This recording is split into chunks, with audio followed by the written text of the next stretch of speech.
Active 9 સમાચાર સાથે હું છું વિધિ। બુલેટિનની શરૂઆત કરી નર્મદાથી મળી રહેલા એક અગત્યના સમાચારથી કે જ્યાં આદિવાસી મૃતકના શ્રદ્ધાંજલિ કાર્યક્રમનો આખો મામલો સામે આવ્યો હતો, તેને લઈને રાજનીતિથી અને તમામની વચ્ચે આખો મામલો વધુ વકરતો હોય એ પ્રકારની વિગતો મળી રહી છે। ચૈતર વસાવાને બોગજ ગામ ખાતે નજરકેદ કરાયા હતા અને નજરકેદમાંથી છટકી ચૈતર વસાવા બહાર નીકળ્યા। ચૈતર વસાવાએ આ અંગે તંત્ર પર ગંભીર આક્ષેપ કર્યા છે અને કહ્યું કે રાજકીય કિન્નાખોરીથી મને કેવડિયા જવા ન દેવાઓ। અનેક કાર્યકર્તાઓને ઘરમાં નજરકેદ કરાયાનું તેવું નિવેદન છે। તેમણે કહ્યું કે આગામી દિવસોમાં અન્ય કાર્યક્રમ નક્કી કરીશું। સામાજિક આગેવાનોને હજારોની સંખ્યામાં ઘરે જ નજરકેદ કરી દેવામાં આવ્યા છે।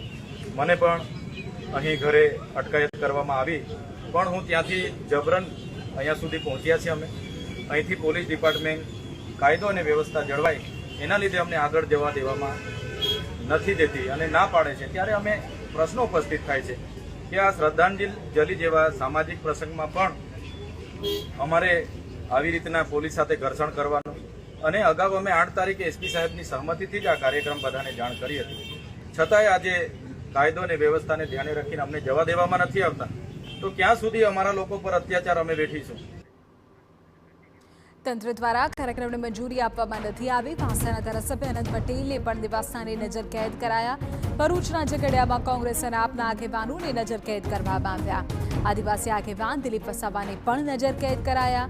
કેવડિયા શ્રદ્ધાંજલિ સભામાં હાજરી આપવા જતા પોલીસે અટકાવ્યા। બપોરથી જ અમારી ઉપર પોલીસની ચાપતી નજર રાખવામાં આવી છે। અમને યેન કેન પ્રકારે ડિટેન કરવા માંગે છે અને અમે એ સ્થળ પર પહોંચી ના શકીએ તેના માટે તે લોકોએ પૂરેપૂરી તૈયારી રાખી છે। શ્રદ્ધાંજલિ પ્રોગ્રામમાં નહીં, પણ આદિવાસી રીત રિવાજ મુજબ 12મા સુધી 13મા સુધી આદિવાસીઓ સગા સંબંધીઓ સમાજવાળા જ્યાં આવો પ્રસંગ બન્યો હોય ત્યાં બેસવા માટે જતા હોય છે અને હું એમના ઘરે બેસવા જવા માટેનો પ્રયત્ન કરું છું। સાંસદ મનસુખ વસાવાએ ચૈતર વસાવા પર શાબ્દિક પ્રહાર કર્યા। કહ્યું કે મારી જાણ બહાર જ કહ્યું હતું કે હું કાર્યક્રમમાં હાજરી આપીશ એવું મનસુખ વસાવા બોલ્યા। તેમણે કહ્યું કે ચૈતર વસાવાએ મને કાર્યક્રમ અંગે કોઈ વાત કરી ન હતી। રાજકીય લાભ ખાટવા માંગતા હતા। કોંગ્રેસના આપના નેતાઓ અરાજકતા ન ફેલાય તે માટે વહીવટીતંત્રે કાર્યક્રમ થવા ન દીધું।